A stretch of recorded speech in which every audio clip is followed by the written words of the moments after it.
반갑습니다. 제가 요새 미나판에서 센세이션을 일으키고 있군요. 이제 알았습니다. 여러분들 영광입니다. 이런 인물하고 같이 시간을 공유해서. 아이고.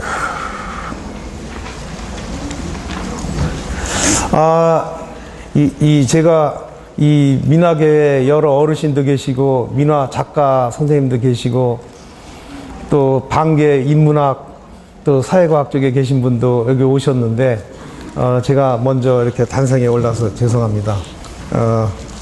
근데 제가, 말씀드리고자 하는 내용이, 원론에 해당되기 때문에 아마 먼저 첫 자리를 저한테 할애한 것 같습니다. 재작년에 바로 이 자리에서 제가 미나라는 용어와 개념 다시 생각하기라고 하는 약간의 문제제기성의 의견을 제시한 바가 있는데요. 별로 반응이 별로 없었습니다. 그래서 제가 좀 약이 올라가지고 또 다시 생각하기 해서 또 짤 붙이고 반복하러 올라왔습니다. 그래서 이번에는 지난번 말씀드린 내용에서 조금 더 심화시켜가지고 구체적인 대안과 구체적인 사례를 드리고자 합니다. 크게는 세 가지인데, 일단은 미나라는 용어와 개념이 제대로 설정되지 않았다라고 하는 그 용어에 대한 문제제기고요. 궁극적으로 저는 그렇습니다. 미나라는 단어를 쓰지 말자라고 하는 입장입니다. 정확한 개념 정리가 안 됐기 때문에 미나라는 단어가 가지고 있는 그 뜻에 대해서 다시 생각하자 하는 내용이고요. 또 내용상으로는 야나기 이래에 미나는 문명에 저속한 이런 그림이다 이렇게 돼 있는데, 그 하수의 그림, 고수가 아닌 하수의 그림이라고 돼 있는데, 저는 전혀 그건 아니다, 정반대다. 저희가 이른바 미나풍이라고 하는 그림처럼 고수여야만이 그릴 수 있는 그 내용이 오늘 우리가 미나라고 불려지는 내용이기 때문에 우리 스스로 미나 작가를 폄하할 이유가 없다. 오히려 당대 최고수들이 그린 그림이 이른바 미나다. 그렇습니다. 그래서 궁화와 미나가 지금 또 연구 진척에 의해서 나눠지고 있는데, 궁화를 포함한 이 미나에 대한 포괄적인 용어가 필요하다. 그래서 한 민족의 채색화라는 그 공통점을 염두에 두고 한체화, 그건 형식상의 분류인데요. 이번에는 내용상의 분류. 미나의 공통점이 내용상으로는 행복 추구이기 때문에 길상의 의미를 다시 생각하자, 이런 내용이고요. 마지막으로 드릴 말씀은 그 미나 작가에 관한 부분입니다. 궁중회화는 물론 도화서 화원이 제작했겠지요. 그런 궁화가 민간까지 널리 퍼지면서 작가층도 넓어졌다는 뜻이죠. 그러니까 창작자, 제작자의 그 폭넓음과 더불어서 소비자인 그 수용자도 폭이 넓었다 하는 그런 말씀을 생산 측면에서 또 소비 측면에서 재검토해보자 이렇게 되어 있습니다. 그래서 작가 중에 상당 부분은 그동안 제가 간헐적으로 말씀드리고 했는데, 이번에는 구체적인 증거를 제시해가지고 결론을 지금 미리 말씀드리면, 사찰에서 미나 그림을 그렸다가 오늘 제가 말씀드리고자 하는 하이라이트입니다. 구체적으로 이제 가보겠습니다. 지금 여러분들이 가지고 계신 그 유인물은 지금 이 내용보다 좀 자세하게 서술되어 있는데, 발표 시간이 제한되어 있기 때문에 그 부분을 좀 대폭 축소해가지고 지금 이 PPT 자료를 만들었습니다. 자, 미나란 용어와 개념 비판적 검토. 야나기 말부터 인용하겠습니다. 단독으로 한 장 한 장 완성된 것이 아니라 민간에서 기념품이라든지 복납품 혹은 실제로 사용하기 위해 대량 생산된 그림을 나는 미나라 부른다. 민간의 것이므로 한마디로 말하면 하수, 저속한 그림이다. 일반 민중을 위해 문명의 화공이 대량으로 그린 그림이다. 우선 민화의 특성을 말하면 공예에 가깝다. 아니, 이보다 공예와 미술이 아직 분리되지 않았던 시대의 그림에 가까운 소박하고도 무심해 애완할 수밖에 없는 아름다움이 있다. 야나기 무네요시. 27년도에 한 말인데요. 여기서 이제 무명성이란 부분이 키워드가 아닌가 합니다. 민화하면은 익명의 작가, 익명성, 무명성을 아주 주요 특징으로 그동안 거론해 왔었죠. 일반적으로 무명이라 하면 유명하지 않은 사람을 일컫는다. 유명하지 않다는 뜻은 실력이 없다는 의미와 상통하며 민화는 바로 무명에 저속한 하수 그림이라는 것이다. 한마디로 민화 작가에 대한 이와 같은 정의는 작가에 대한 모독 그 자체일 뿐입니다. 민화 작가는 야나기가 생각했던 것처럼 그렇게 무명화가도 아니고 저속한 하수도 아니었습니다. 무엇보다 민화는 민화가 아니었습니다. 민화라는 용어에 적합하지 않음, 이 같은 사실 때문에 그동안 민화계는 많은 혼란을 자초했습니다. 이른바 민화라는 용어와 관련하여 생산자와 소비자의 문제, 왕조 사회의 신분 문제, 그리고 미술 활동의 주체와 객체의 문제, 작품 관련 형식과 내용의 문제 등이 깔끔하게 정리되지 못한 이유 때문에 개념과 관련한 혼란이 지속되어 왔다고 봅니다. 민화는 농경사회의 공동체의 산물입니다. 개성을 기본으로 하는 특정 미술 작가의 개인적 산물이라기보다 공동체 사이의 의식을 조형적으로 표현한 시각 자료라고 봅니다. 마을 공동체에서 회화적 기량이 있는 민간 화가가 공동체의 염원을 평면 위에 펼친 것이 이른바 민화입니다. 이때 그림의 형식과 내용, 특히 수준 등은 수용자인 공동체의 눈높이에 맞춘 것입니다. 민간 화가의 민화가 화원의 채색화보다 자유스럽고 분방한 필치와 해학적 요소가 많은 것은 그만큼 수용자인 공동체의 눈높이에 맞췄다는 의미입니다. 민화는 요즘과 같은 작가 개인주의적 산문이라기보다 마을 공동체 정신을 기반으로 한 공동 의지의 작품이었다고 봅니다. 요즘 자본주의 사회에서는 예술품이 그야말로 재화 가치가 있어서 작가 개인 브랜드가 고가 작품, 유명 작품 이렇게 돼 있는데요. 민화는 절대 그렇지 않다는 거죠. 그래서 그 예를 아프리카 미술로 들어봤습니다.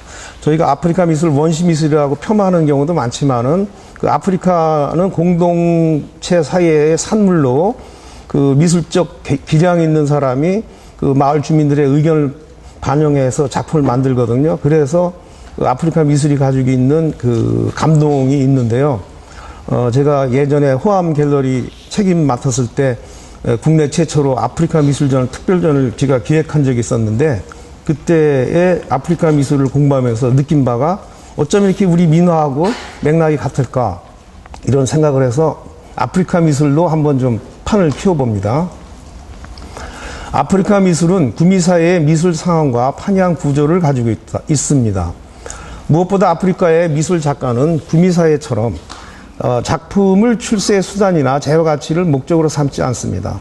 그렇기 때문에 아프리카 미술의 특성은 무엇보다 건강성을 제1의 덕목으로 꼽게 합니다. 아프리카 미술에서 스타 혹은 유명 작가의 존재는 특별한 의미를 갖지 않습니다. 이 점은 자연스럽게 아프리카 미술의 익명성과 연결됩니다. 무엇보다 중요한 것은 작가의 익명성이다. 대부분의 작품은 그 작가가 구체적으로 누구인지 알려지지 않고 있다. 작가명이 없는 작품은 그만큼 제작자로서의 사적 세계관에 입각했다기보다는 사회 구성원의 보편적인 미적 인식에 주안점을 두었다는 생성 구조와 일치한다. 때문에 아프리카 미술은 한 개인의 예술적 욕구가 범람되기보다는 순진무구한 동심의 세계같이 가식이 없다. 아프리카 미술에서 원초적 생명력을 강하게 느낄 수 있는 까닭이 여기에 있다. 1980년대 글인데요. 아프리카 미술은 마을 공동체의 산물이었기 때문에 시대정신의 공유를 확인하게 합니다. 공동체의 감성과 눈높이에 맞춘 것이 그들의 미술작품, 즉 영혼을 담는 그릇, 영혼의 그릇이 바로 아프리카 미술이었습니다. 우리 민화가 그렇습니다. 이와 같은 맥락은 우리 민간회와 맥락을 같이 하는 부분입니다. 민화는 오늘날 자본주의 미술시장의 특징처럼 작가의 개성 혹은 천재성, 우선주의와 다른 사회적 특성을 가지고 있습니다. 현대미술은 작가 이름 그 자체가 하나의 브랜드로 작용하여 재화가치로 환원됩니다. 이와 같은 바탕에서 예술적 천재성은 훌륭한 덕목이죠. 하지만 미술시장은 물론 미술계조차 형성되지 않았던 조선시대 미술활동은 특성을 달리한다고 봅니다. 왕공사대부라는 지배계층은 나름대로 특수사회를 만들어 미술을 하나의 역의로 즐길 수 있었습니다. 수묵 문인화의 존재 가치는 이와 같은 바탕에서 가능했겠지요.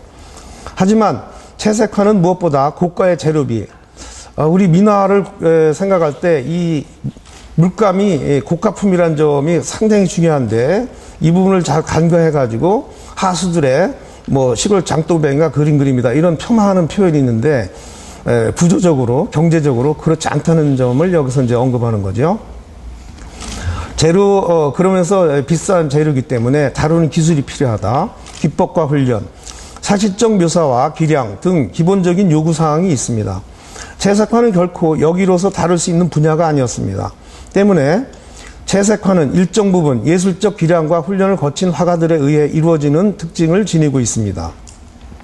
이 대목을 다시 한번 강조하자면, 민화의 특징인 채색화라는 재료는 아무나 다룰 수 없는 사회적, 경제적, 비싸다는 뜻이죠.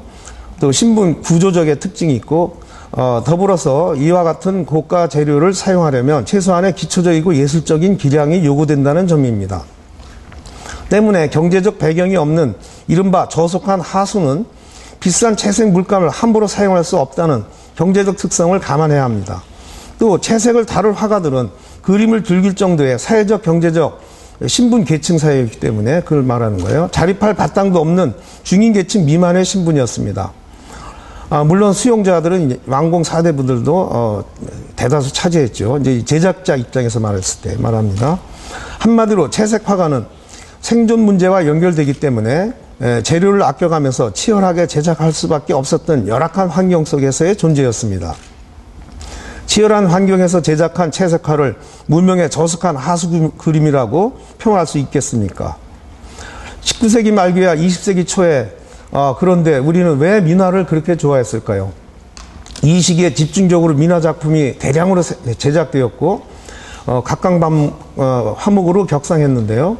이는 정치 경제 상황과 맞물려 있는 특성이 있다고 봅니다. 공궁 속에서 위무의 대안으로 민화를 선호했다는 뜻이죠. 그러니까 18, 19세기 조선 후기 말기에 사찰에서 감노도가 유행했던 사례와 비교합니다. 감노도는 아시다시피 망자를, 특히 망자 중에도 억울하게 비명행사한 그런 그 망자를 위묘하는 역할을 하고 있고, 수륙제의 중요한 그 그림인데요.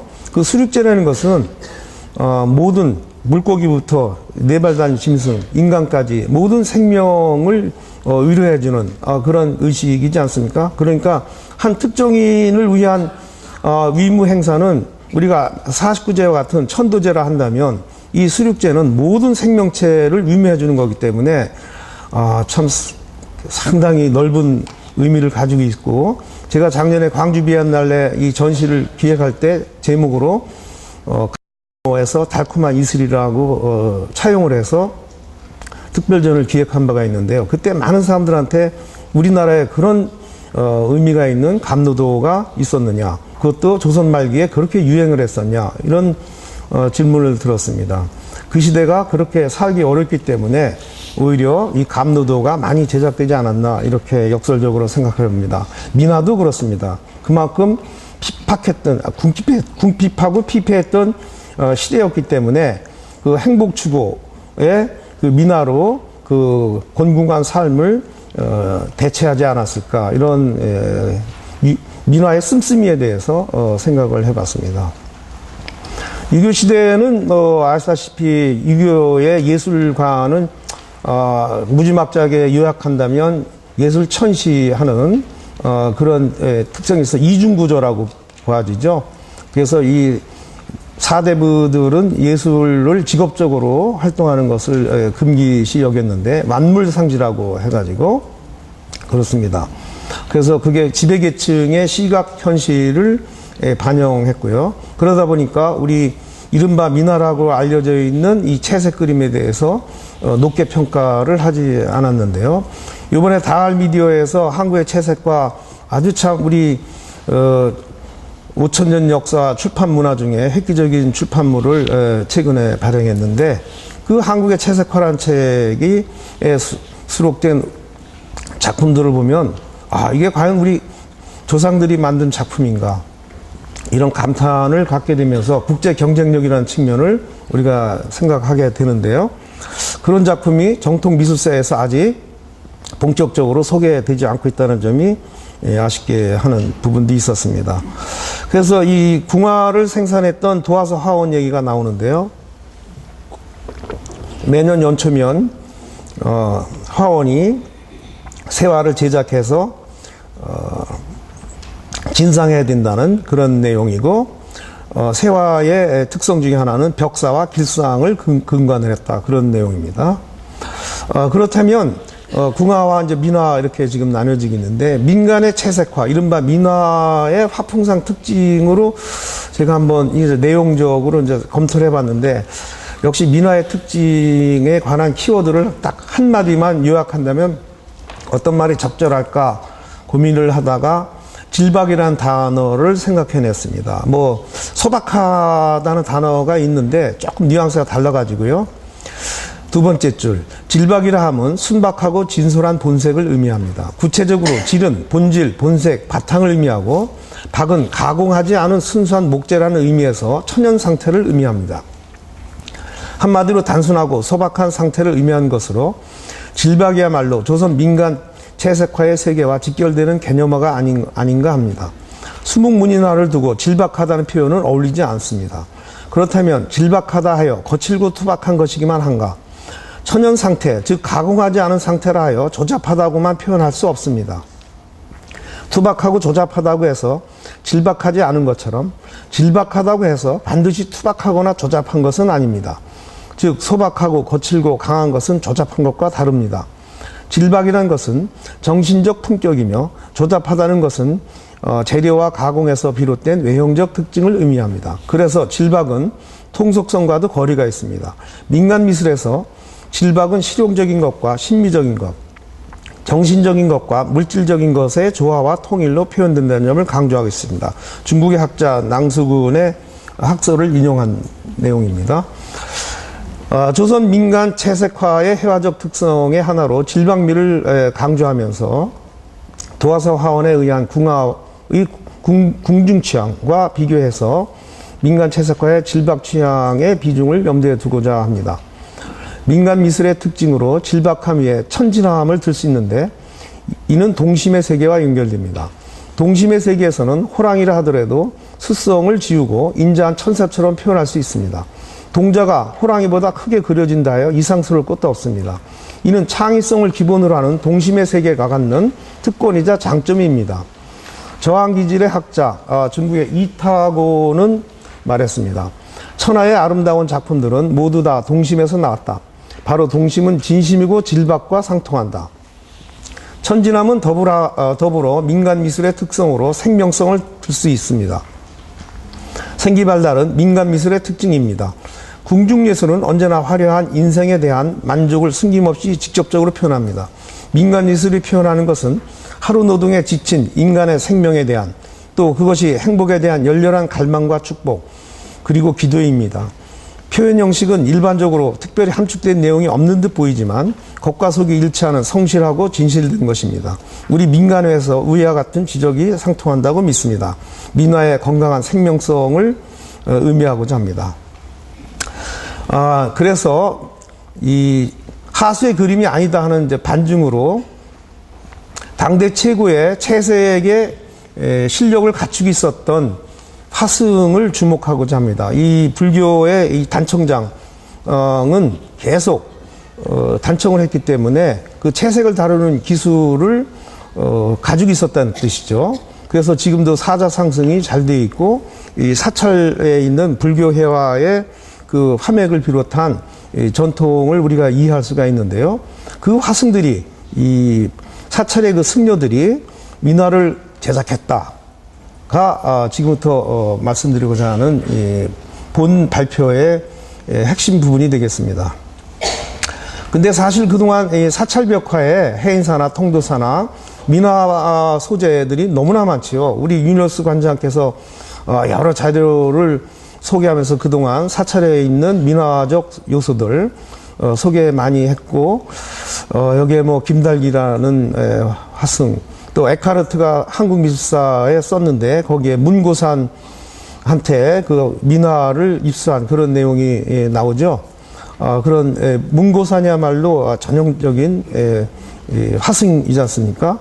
그리고 일제시대 때 최고의 불화 작가라고 알려져 있는 보웅 문성 스님, 이분의 유족이 마침 저하고 같은 대학의 교수여가지고 이 보웅 스님에 대해서 제가 취재를 좀 열심히 해본 적이 있는데, 이분은 당대 최고의 화가이면서도 또 석학이었더라고요. 그래서 박한영의 친지였는데 저술까지 있고, 이 불경을 숫자로 해석한 그런 저술 작업까지 할 정도로 상당히 그 석학 수준의 인물이었다. 그런데 본업은 화가였다. 그렇습니다. 이분도 민화 소재의 작품을 많이 남겼습니다. 몇 가지 이제 도판을 보여드리겠습니다. 자, 이제 이 스님들이 민화를 그렸다는 증거 제시예요. 자, 왼쪽에는 리움미술관에 있는 백동 문자도 팔복 병풍 중에 한 부분인데, 거기에 나무 표현이 이런 독특한 형식으로 표현되어 있는데요. 수복의 복자 같아요. 그런데 오른쪽에 치성광 열애도, 이건 서울 안양암에 소장에 있었던 불화인데, 거기에 수복의 복자, 일종의 분재 형식으로 이렇게 문자 표현이 있는데, 기본적으로 맥락이 상통한다고 보는 거죠. 그래서 왼쪽은 우리가 말하는 이른바 민화라고 불려져 있는 병풍 그림이고, 오른쪽은 사찰에 있는 불화입니다. 상호 유사성을 한번 보시라 하는 의미입니다. 왼쪽 아래 문자도가 아까 말한 에카르트 저서에서 소개된 고산 스님의 문자도인데요. 산의 숭심이라는 이 글자를 다양한 서체로 표현했습니다. 글자 그대로 문자, 우리 민화풍의 문자도 아닙니까?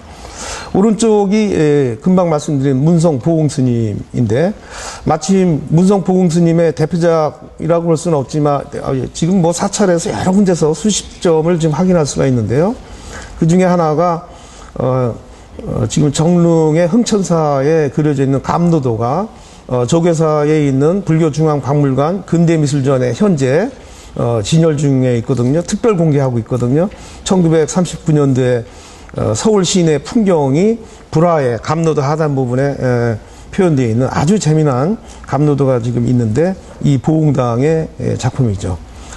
에카르트 책의 도판으로 소개한 봉황 그림입니다. 지금 원작은 남아있지 않은데, 그러니까 이 화승이 그린 민화란 뜻이죠. 그 다음에 절에서 스님이 민화를 그렸다는 구체적 증언을 소개하겠습니다. 지난 모임에는 직접 이 스님께서 여기 오셨었는데, 성파 스님을 소개하고자 합니다. 작년에 아주 대단위의 5.7로 우리 민화 작품 개인전을 서울 인사동에서 개최한 바 있습니다. 이 스님은 우리 전통 미술 재료학을 평생 연구하고 실험하면서 또 직접 창작까지 이렇게 하시는 아주 독특한 위상의 스님이시고, 조계종 원로이십니다. 일찍이 통도사 주지도 역임하신 분이신데요. 그분이 작년에 지금 보이시는 도판과 같은 작품으로 개인전을 했습니다. 이 재료는 나무판에, 어떤 작품은 알루미늄판에 5.7로, 5.7 채색으로 작업을 합니다. 지금 이 재료는 5.7입니다. 5.7. 그래서 5.7은 아시다시피 뭐 항구성이 있고 뭐 방부 역할도 있고 참 채색도 참 명롱한 독특한 그 특성을 가지고 있는데, 그분이 이렇게 증언을 했습니다. 이 성파 스님의 이 미술 관련 증언은 금년도에 국가에서 후원을 받아가지고 구술사로 자서전 형식으로 책으로 출판될 예정입니다. 제가 이제 진행 책임자인데요. 나중에 책이 나오면 한번 기대해 보십시오. 전통 종이는 어떻게 만들었나, 염색은 어떻게 해야 되는가, 물감, 채색 물감은 어떻게 만들어야 되는가, 이런 그 기법과 그 활용 방법을 제가 알기에는 국내에서 가장 전통성을 확보하고 있는 분이라고 믿어지는데, 그분의 증언을 소개하겠습니다. 불상은 개별적으로 제작했지만 단청이나 불화 작업은 수십 명씩 모여서 집단적으로 작업했다. 큰 사찰의 경우 단청이나 불화 불사는 집단적으로 그것도 몇 년에 걸쳐 진행했다. 중국에서는 벽화란 용어를 사용했지만 우리는 벽에 그려도 별화라고 불렀다. 별화는 소묘력이 필요하기 때문에 그림 잘 그리는 화가가 맡았다. 단청장 가운데 별화 작가가 따로 있다. 별화 작가가 민화를 그렸다. 별화 작가가 단청장을 조수로 데리고 민화를 그린 것이다. 때문에 사찰에서 그린 민화를 별화라고 불렀다. 통도사의 경우만 보더라도 큰 절에서 불화불사를 일으키게 되면 인근의 말사에서도 불사를 일으켜 연속적으로 불화와 단청 작업을 하게 했다. 통도사는 일반적으로 민화가 유행한 200년 전보다도 300년 이상 된 민화가 남아있다. 대웅전환의 민화풍 작품이 그것이다. 경제 사정이 어려워진 조선 말기의 사찰에서는 대대적인 불사를 일으킬 수 없었다. 그러다 보니 단청장들이 일자리를 잃게 되어 졸지에 실업자가 됐다. 실업자가 된 단청장은 결국 마을로 내려가 부잣집 사랑방에서 민화를 그리기 시작했다. 병풍을 비롯 채색 그림을 그려주고 쌀을 얻었다. 그래서 민화가 민간에 본격적으로 퍼지기 시작했다. 민간에서는 채색 물감이 없었다. 석채 같은 물감은 귀해 민가에서 사용할 수 없었다. 궁중화가라 해도 농채 물감 대신 담채 정도를 사용했다. 강렬한 원색은 불화의 물감을 사용한 것이다. 사찰에서는 전통적으로 채색 물감을 사용해 왔기 때문에 재료 구하기와 사용 기법 등을 원활하게 다룰 수 있었다. 실력 있는 별화 작가의 민화 그리기는 일도 아니었다. 때문에 뛰어난 민화 작품을 다수 제작할 수 있었다. 선비화가는 20개 사군자 정도를 그릴 수 있었지 채색화는 상상도 못하던 시절이었다. 민화는 물감 자체가 사찰용이었고 선비집에서는 물감을 사용하지 않았다. 채색을 무시했다. 민화의 뿌리는 사찰에서 시작한 것이다. 물감으로 보아도 민화는 사찰에서 나온 것이다. 굉장히 시사하는 바가 큰 증언이라고 합니다. 지금 이 증언 내용을 제가 요점 정리한 건데요. 나중에 책으로 자세하게 풀었으면은 더 설득력 있게 전달이 되리라고 믿습니다. 자, 그래서 이제 사찰과 사찰에 있는 불화와 민화와의 친연성을 몇 가지 도판을 통해서 소개하겠습니다. 26년도 통지사에서 제작한 16나한도인데, 이게 부분에 이제 민화적 요소가 있다는 걸 보여드리기 위해서 이 도판을 보여드리는 건데요. 밑에 안양암도, 수월감도의 그 부분에 보면 십장사행에 나오는 이런 비슷한 부분들이 있고, 기림사나 수도암이나 다 민화풍의 불화라는 거죠. 자, 여기도 마찬가지입니다. 이 사찰에 봉안되어 있는 불화들인데 그 부분 요소를 보면 민화풍하고 연결된다는 거죠. 그렇죠? 이 밑에 구룡폭포, 이건 이제 해강 김기진이 쓴 미륵불이라는 글씨가 있는데, 금강산 구룡포, 거기에 앞에 인물들 표현이라든가, 또 오른쪽에 불암사 불화 같은 경우 하단에 파도 문양 표현 같은 거, 이런 건 십장사행에 나오는 아주 도상과 아주 일치한다고 봐집니다. 예. 그 다음에는 이제 실제 사찰에 있는 벽화 중에 민화적 요소 너무나 많은데 이 중에 상당 부분은 우리 이너스 관장께서 소개한 부분도 있는데요. 보십시오. 이건 단청장, 특히 별화 작가가 그린 그림이겠죠.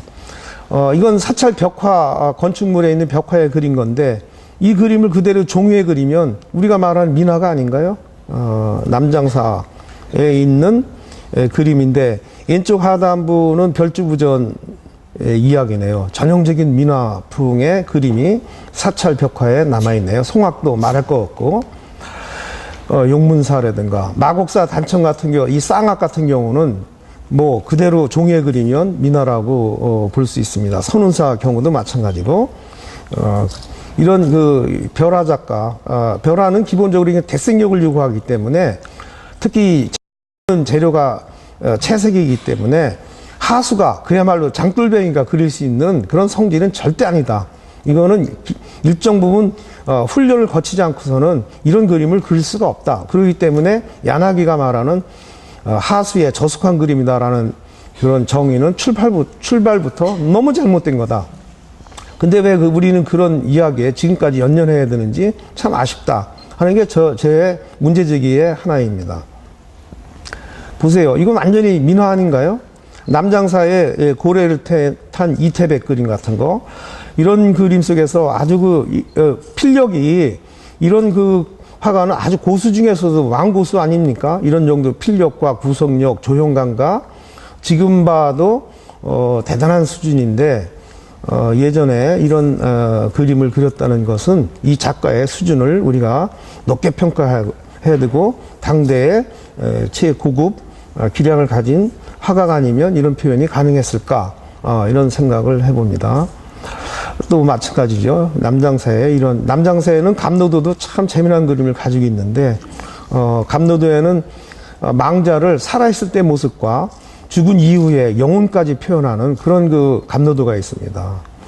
우리가 영혼까지 표현하는 그림, 전 세계 어떤 그림에서 살아있을 때 모습과 죽었을 때 모습을 같이 병치해서 그린 그림이 있는지, 그런 창의성을 여기서 볼 수가 있는데, 역시 민화풍 소재에서도 그런 것을 느끼게 합니다. 뭐 설명이 필요 없지요. 뭐 보광사, 은혜사,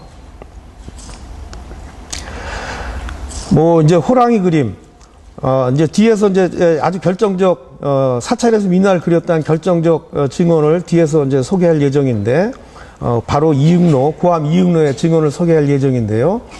그 이응로가 절에서 까치호랑이를 제일 많이 그렸다. 까치호랑이. 우리가 지금 까치호랑이 작가의 상당 부분은 스님이 그렸다라는 제 주장을 이제 뒤에 드리겠는데, 실제 사찰에 이렇게 호랑이 그림이 지금도 너무나 많이 남아있기 때문에 이 작가 다시 재고해야 된다. 그런 내용이죠. 거꾸로 매달린 이 호랑이 아주 재미나고, 호랑이도 색상마다 붉은 호랑이, 흰 호랑이, 파란 호랑이, 또 호랑이를 메꾸는 장면, 이런 건 다 그 상상력에 의한 작가의 창의성과 연결되는 부분이 아닌가 싶습니다. 푸른 호랑이, 붉은 호랑이, 뭐 이렇게 아래 대원사 같은 경우에는 하도까지 남아 있네요. 1766년도에 참 연대가 올라가는 호랑이 그림이 지금 벽화에 남아 있습니다. 역시 호랑이 그림이죠. 네. 다 사찰 벽화들입니다.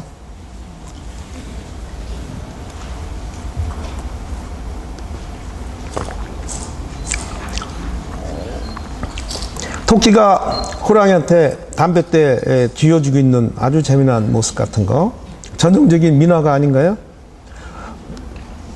보세요. 오른쪽 위에 그림, 이 토끼가 장죽을 이렇게 들고 있는 장면의 호랑이 표정은 우리가 민화에서 보는 그 호랑이하고 어쩜 이렇게 도상이 유사성을 가지고 있는지, 그 아래에 직접 담뱃대를 물고 있는 호랑이, 꼭 누구 닮은 인상인데 아주 재미난 표현이네요. 왼쪽도 말할 거 없고. 이런 그림이 사찰 벽화로 남아있다는 점. 또 근데 지금 세월이 많이 가가지고 상당 부분은 지금 파괴돼서 남아있지 않다는 점. 대개 이제 70년대에 지금 많이 했기 때문에 지금 사라진 게 많이 있습니다. 그래서 이런 그 사찰 벽화를 보면서 역시 우리가 말하는 민화의 상당 부분은 하승이 그리지 않았을까. 이걸 그대로 종이에 그리면 우리가 말하는 민화가 되기 때문에요. 예. 또 거꾸로 매달리는 호랑이라든가, 또 괴수를 탄 인물이라든가, 참 재미난 표현입니다. 이 상상력을 우리가 주목해야 된다는 거죠.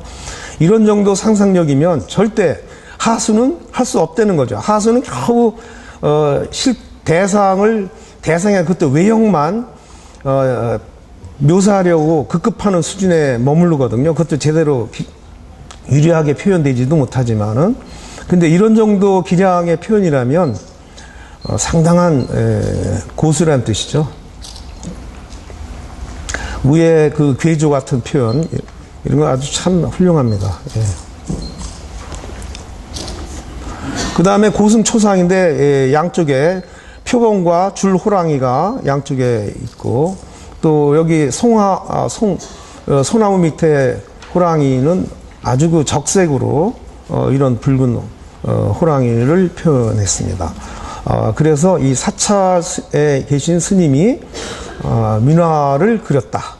그래서 민화 작가에 대한 재검토가 필요해졌다. 이 내용입니다. 자, 그러면 더 결정적으로 내가 절에서 민화를 그렸다. 내가 까치 호랑이를 그렸다. 스님들하고 하는 그 증거를 제시하겠습니다. 이육로는 1920년대에 예산 홍성 출신으로 상경회에서 해강 김기준 밑에서 묵직화로 조선미전에 입문하는 화가로 데뷔합니다. 그래서 나중에 50년대 말에 파리에 가서 이제 국제무대에 활동을 하면서 그 유명한 윤정희 백건우 사건, 동베를린 사건에 또 연루도 되기도 하면서 지금 21세기 국제무대에서 가장 앞서가는 화가 중에 하나, 김한기, 이육로, 백남준 이 3대 거장의 한 명으로 뽑힐 정도로 지금 명성이 자자한 화가입니다. 그 화가가 어린 시절 상경하기 전에 아주 살기 어렸을 때 있었던 증언을 나중에 일본의 그 지금도 살아계신데요, 도미야마 다에코라고 하는 80대 후반의 여성 작가가 있습니다. 그분하고 대담을 파리에서 했었는데 85년도에 그 책에서 직접 증언한 내용입니다. 중요하기 때문에 그 원 텍스트를 직접 좀 길지만은 소개하고자 합니다. 거기서 이런저런 이야기를 나누던 중에 마침 마을에 산제당을 새로 지어서 그림을 그릴 사람을 찾고 있는데 그려보지 않겠느냐고 제의를 해왔습니다. 생각지도 않던 행운이었어요. 산제라는 것은 마을을 지키는 신을 모신 곳이랍니다. 나는 어릴 적부터 가까운 절간에 놀러가 그곳에 그려져 있는 그림을 보고 했기 때문에 잘 알고 있었지요. 절에는 태화를 그리는 스님 밑에 단청을 그리는 화공이 있어서 위에는 이제 별화 작가를 말하는가 봐요. 화공이 있어서 틈틈이 산신이랑 선녀 그림 같은 것을 그리기도 했어요. 그 마을에서 새끼 먹여주고 일당 1원의 그림을 그리지 않겠느냐는 겁니다. 당시 1원은 큰 돈이었어요. 건장한 남자라도 겨우 20-30전을 벌 정도였으니까요. 그러니 하루에 1원이라면 굉장한 거지요.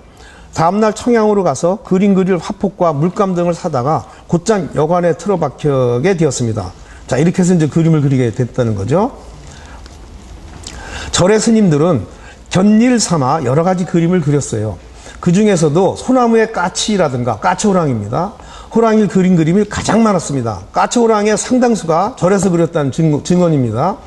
까치는 호랑이나 뱀 같은 것이 나오면 운다고 해서 기운을 가져오는 새로 알려져 있었고, 호랑이 그림을 걸어두면 잡신이 물러간다고 해서 민가에서는 그런 그림을 부적으로 붙여두곤 했죠. 까치 호랑이의 씀씀이에 대해서까지 설명을 해주네요. 또 절에서는 불교 행사를 위해서 많은 그림들이 필요했으니까요. 장수에 관한 것으로는 선인 그림이나 선녀 그림, 십장생도 같은 것이 있었고, 액땜을 위한 것으로서는 호랑이, 사자, 개, 닭, 개견사원에 등이 있었습니다. 일본에서도 당사자 그림이 있지 않습니까? 우리나라에서도 그걸 석판이나 목판으로 찍어내 팔았는데 아마 한 장에 10전인가 20전인가 했죠. 가격까지 나오네요. 자, 생활을 위해서 할 수 없이 실용적인 그림을 그리게 되는데 말입니다. 내가 화가로서의 첫 작업을 한 것도 바로 선인과 선녀와 호랑이가 온 그림을 산제당에 그린 것입니다.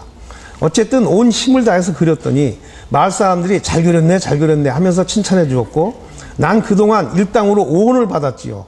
그러자 이번에는 주재소에 일본인 순사가 찾아와 호랑이 그림을 그려달라고 하더군요. 1원을 받고 그려줬습니다. 그렇게 해서 6원이라는 돈이 수정에 들어왔어요. 그 6원으로 운동화와 기차표를 사고 나니 1원이 남더군요. 그때 처음으로 기차란 걸 보게 됐어요. 6원을 벌어가지고 5원에 운동화하고 서울 가는 기차표를 사가지고 상경을 했다는 뜻입니다. 서울. 그래서 해강 김기준 문화에 가가지고 묵직화를 배워서 이제 화가로 데뷔했다는 뜻이거든요. 자, 서울 오기 위한 그 차표를 사기 위해서 절에서 까치호랑이를 그렸다는 뜻입니다. 고함의 증언 상당히 시사하는 바가 많은데, 우리가 이 민화 개념에 대해서 다시 한번 재고하게 하는 내용이 아닌가 싶습니다. 그래서 저는 지금 궁화민화 이렇게 나뉘어지고 있고 또 작가에 대한 층도 새롭게 봐야 되기 때문에 길상이라는 용어를 주목해야 된다 이렇게 생각합니다. 역경에 나오는 길사유상, 좋은 일에는 상스러움이 있다라는 이 길상, 우리가 말하는 이 민화의 내용의 주제가 대부분이 행복 추구이기 때문에 그 행복이란 말, 그것을 우리 출전이 있는 길상이라는 말로 대체하면 어떨까 해서 이 민화의 그 속성이 행복과 연결되기 때문에 지금 이 길상이라는 말을 하자. 근데 사실 이 행복화로 부르자 하는 것은 지난번 제가 이 종합토론 때 좌장하면서 토론에 민화란 말 쓰지 맙시다. 다른 말로 씁시다. 채색을 중시 여기시다. 제가 그때 말씀드렸는데요. 일본에서 오신 선생님이 그러면 행복화를 합시다. 민화의 주제들이 특징이 다 행복이니까 행복화를 합시다 하는 제안을 했었거든요. 그래서 그때 잔잔한 반응이 있었는데 저는 우리 행복이란 말이 좀 신선도가 떨어지니까 우리 이 출전이 있는 길상화로 대체하면 어떻겠느냐. 그래서 기왕의 민화, 궁화를 아우러 가지고 이 채색화라는 특징, 또 이 궁화 민화가 가지고 있는 행복을 아우르는 그런 속성까지 감안하면 두 개를 묶어서 길상화로 부릅시다가 제 대안이 되겠습니다. 마무리하겠습니다.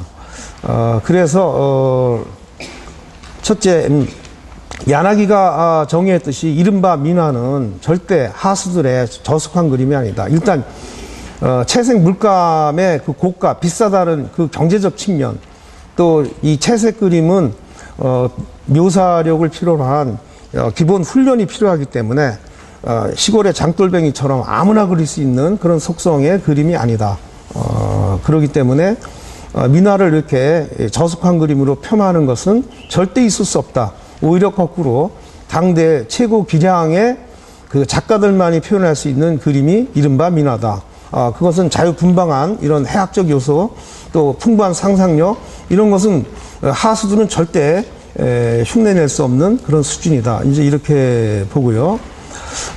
거기다가 벼라, 아주 그 사실력이나 채색이나 조형성을 가지고 있는 오랜 세월의 전통을 가지고 있는 사찰의 벼라 작가들이 우리가 앞서 봤듯이 사찰 벽화에 있는 그 많은 민화적 요소의 작품을 그린 그 벼라 작가들이 민화를 그렸다. 그렇기 때문에 민화 작가에 대한 개념 정리, 범주 설정 다시 해야 된다. 그런 내용입니다. 그리고 그 내용의 주제가 행복 추구가 일반적으로 공통점이기 때문에 묶어가지고 길상화로 부르면 어떻겠는가라는 이런 제안을 말씀드렸습니다. 시간 딱 됐네, 제가. 자, 이것으로 제 발표 마치겠습니다. 경청해 주셔서 감사합니다. 네.